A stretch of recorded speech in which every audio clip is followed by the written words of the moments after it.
విదేశాలలో చదవాలనేది మీ కోరిక, కానీ చాలా సందేహాలు. వీటన్నిటికీ ఫుల్ స్టాప్ పెట్టి మీ డ్రీమ్స్ ఫుల్ఫిల్ చేసుకోండి. Contact Videsh consults.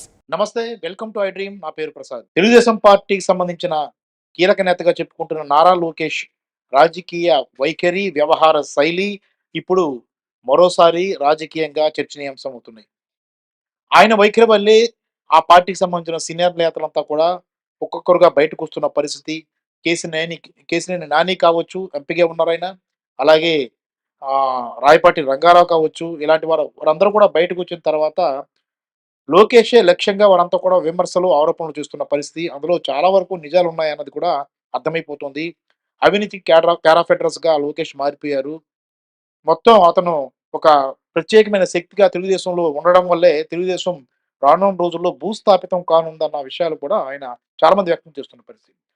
దీనికి సంబంధించి మొన్నటి వరకు తెలుగుదేశం పార్టీలో క్రియాశీలకంగా వ్యవహరించిన ఆకుల వెంకటేశ్వరరావు గారితో మనం మాట్లాడదాం. ప్రస్తుతం ఆయన వైసీపీలో చేరారు. అన్న నమస్తే అన్న. నమస్తే. అన్న, మీరు ఏదైతే ఇక పార్టీ లేదు, అదేదో లేదు అని అన్నారో, ఆ రోజు నుంచి పార్టీ పరిస్థితి ఒక్కొక్కటిగా ప్రతికూల పరిస్థితులు ఆ పార్టీకి వస్తున్నాయి. ఇప్పుడు తాజాగా లోకేష్ మీద మళ్ళీ చాలా మంది ఆ పార్టీ సీనియర్ నేతలు, విజయవాడ ఎంపీగా కేసీఆర్ నాని కానీ, లేదంటే రాయపాటి రంగారావు గారి చాలా మంది నేతలు విమర్శలు చేస్తున్నప్పుడు తెలుగుదేశం పార్టీలో లోకేష్ వల్లే తెలుగుదేశం పూర్తిగా పతనమయ్యే పరిస్థితులు ఉన్నాయని అనుకోవాలా? నేను లోకేష్ గారి గురించి ఒకటే చెప్తున్నాను. అరే లోకేష్, రెడ్ బుక్ అని చెప్పి రెడ్ బుక్ లో నా పేరు పెట్టు, మడిచి పెట్టుకో, అంతేనా? మడిచి పెట్టుకో. నీ వల్ల పార్టీ ఎంత పతనం అయ్యిందో పబ్లిక్ అందరికి అర్థం అవుతుంది. నిన్ను నమ్ముకున్న వాళ్ళందరూ సంకనాకపోయారు. రాయపాటి రంగారావు అంత దీనిగా నిన్ను విమర్శిస్తే నువ్వు కౌంటర్ ఇవ్వలేని పరిస్థితిలో ఉన్నావు. అంటే నువ్వు ఎంతమంది దగ్గర ఎంత జనాలకు అర్థం అవుతుంది. నన్నే నీ 33 సంవత్సరాలు మీ వెనకాల నేను తిరిగితే నన్నే నువ్వు మోసం చేశారు. మీరు మోసం చేయలేదని చెప్పండి రా, నేను ఎక్కడ ఏ విధంగా చెప్పాలో నేను చెప్తాను. మీకు దమ్ము ఉంటే నా కౌంటర్ ఇవ్వండిరా. మీరు ఎంత నాశనం చేశారో నా జీవితాన్ని, నా జీవితాన్ని నాశనం చేసింది కాకుండా నా ఫ్యామిలీని సూసైడ్ చేసుకోమనే వ్యక్తివి నువ్వెంత దౌర్భాగ్యుడు, దుర్మార్గుడు ఇంకొకటి ఉండడు. నువ్వంటారా నువ్వు చేసేది పార్టీని నాశనం చేసింది కాకుండా తెలంగాణ పార్టీలో సంకనాకపోవడానికి కారణం కూడా నువ్వు కదా. ఇక్కడ నువ్వు పాదయాత్ర ఎందుకు మొదలు పెట్టావురా? కలెక్షన్కు మొదలు పెట్టావు. పాదయాత్ర వల్ల నీకు ఒరిగింది ఏంట్రా?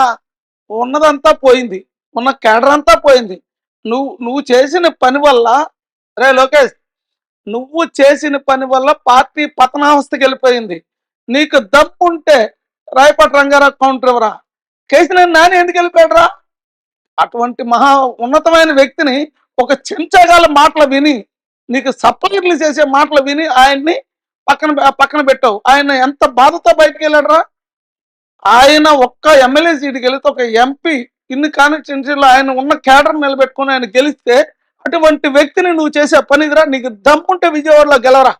అంటే మీరు అన్నారు కీలకమైన పాయింట్, ఇప్పటి వరకు చెప్పని పాయింట్ బయటపడినది. నారా లోకేష్ గారు పాదయాత్ర యువగళం పేరుతో పాదయాత్ర చేశారు.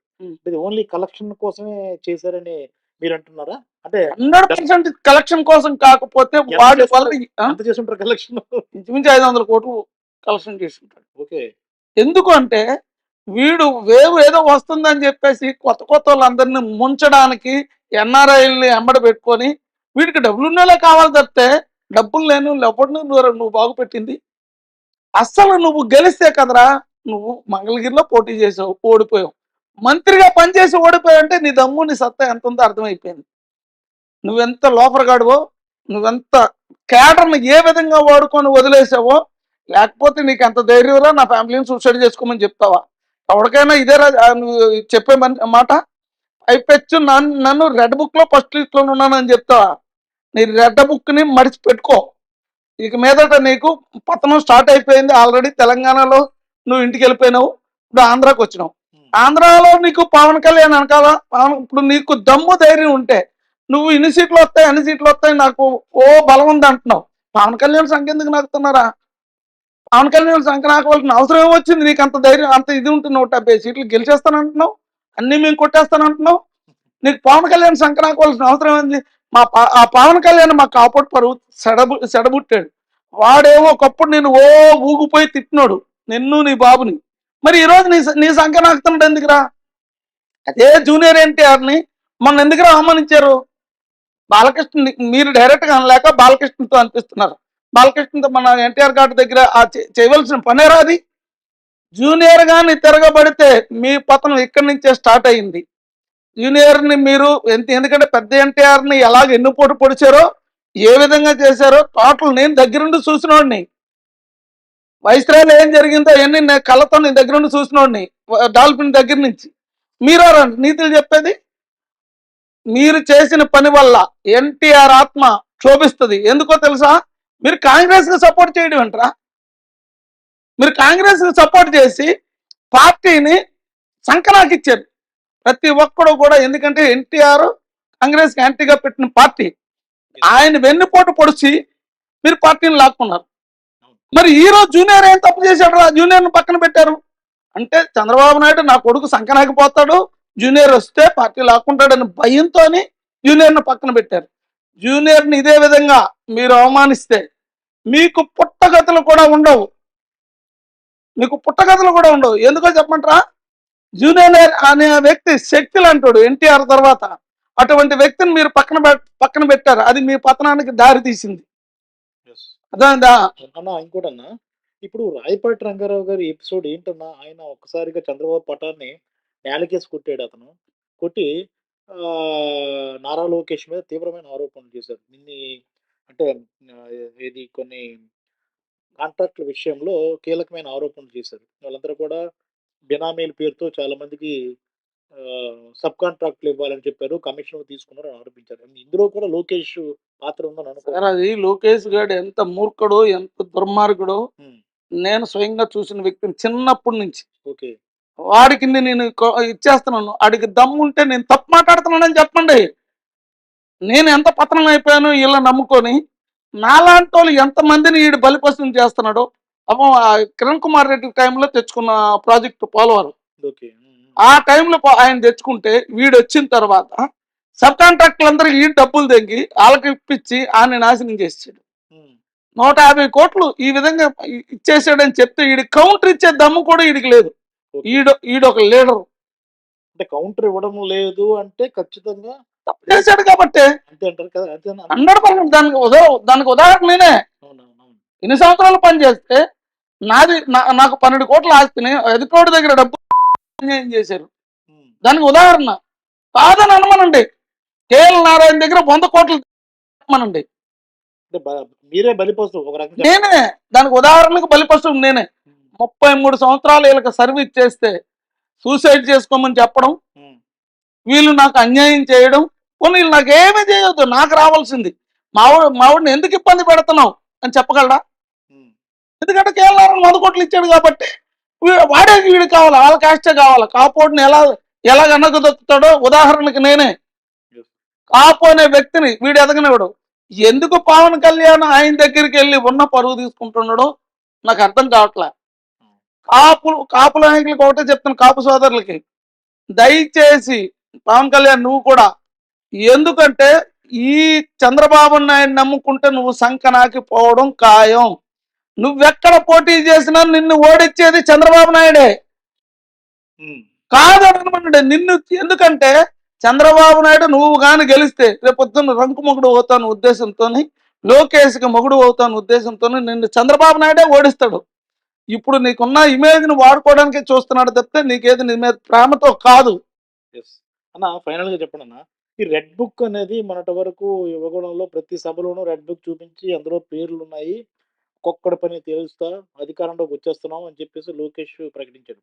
ఆ రెడ్ బుక్ లో ఈయన చేసిన అవినీతి కూడా రాసుకోవాలా? ఇప్పుడు ఏంటి పరిస్థితి? ఇప్పుడు రివర్స్ అవుతుందన్న. అదే రెడ్ బుక్ మా అందరు నా పేర్లు ఫస్ట్ అన్నాడు కదా, వీడికి పతనం స్టార్ట్ అయింది. అదే రెడ్ బుక్ బదులు వీడికి వచ్చేది ఎల్లో బుక్ వస్తుంది. ఎల్లో బుక్ ఎందుకంటే వీడు చేసిన అవినీతి అంతా ఎల్లో బుక్ లో ఆడికే చూపిస్తాం. అంతేనా? వీడు చేసిన అవినీతిని. ఇప్పుడు పాదయాత్ర పెట్టాడు, పాదయాత్ర పెట్టి ఏం సాధించాడు వీడు?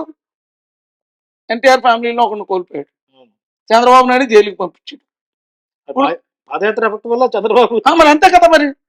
అంత ఈడు ఐరన్ లెగ్. నువ్వు మూడోది ఏంటో తెలుసా? మళ్ళీ చంద్రబాబు నాయుడు ఎప్పుడు పంపిస్తాడో తెలియదు. ఇంకా ఉంది, ఇంకా ఎఫెక్ట్ ఉంది.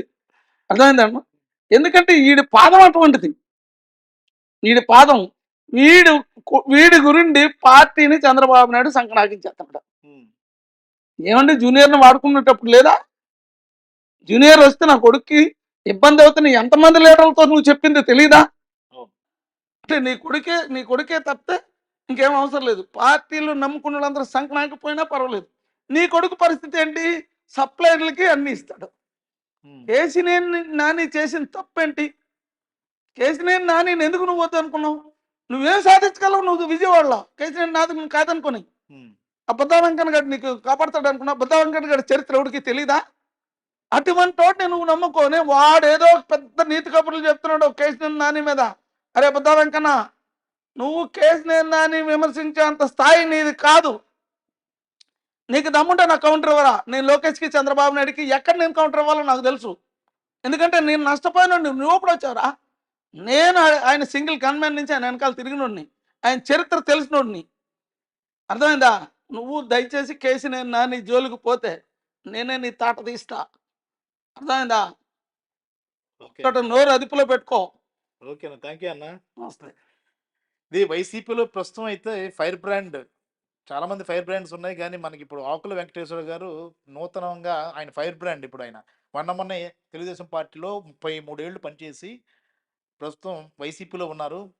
తెలుగుదేశం అసుపాసులు మొత్తం తెలిసిన వ్యక్తి. చంద్రబాబు నాయుడు దగ్గర చాలా సన్నిహితంగా ఉంటూ, ఆ కుటుంబానికి సన్నిహితంగా ఉంటూ బయటకు వచ్చిన వ్యక్తి ఆయన. తాను బాధితుడిని, చంద్రబాబు లోకేష్ బాధితుడిని అని చెప్పుకొస్తున్నారు. లోకేష్ స్వయంగా తన కుటుంబాన్ని ఆత్మహత్య చేసుకోమని కూడా చెప్పిన పరిస్థితి ఉందంటే ఆయన వైఖరి ఏంటో, ఆయన మనస్తత్వం ఏంటో అర్థం చేసుకోవాలని చెప్తున్నారు. అలాగే నారా లోకేష్ అవినీతిని అంతా కూడా ఆయన బట్టబయలు చేస్తున్న పరిస్థితి కనిపిస్తుంది. కేవలం అతని నారా లోకేష్ అవినీతి అంతా ఇంత కాదు, చాలా అవినీతి ఉంది. అదంతా కూడా త్వరగా మరికొన్ని రోజుల్లో పూర్తి స్థాయిలో బయట పెడతామంటారు. రెడ్ బుక్ అనేది ఎలాంటి ప్రభావం ఉండదని చెప్తున్నారు. రెడ్ బుక్ కూడా అతని అవినీతి పర్వం అంతా రాసుకోవాల్సిన పరిస్థితి ఉంటుందని కూడా వెంకటేశ్వర గారు చెప్తున్న పరిస్థితి కనిపిస్తుంది. మొత్తం మీద చూసుకుంటే తన పదునైన ఆరోపణలతో నారా లోకేష్పై తీవ్రమైన వ్యాఖ్యలు చేశారు. దమ్ముంటే దాన్ని కౌంటర్ కూడా ఇమ్మని అడుగుతున్నారు. మరి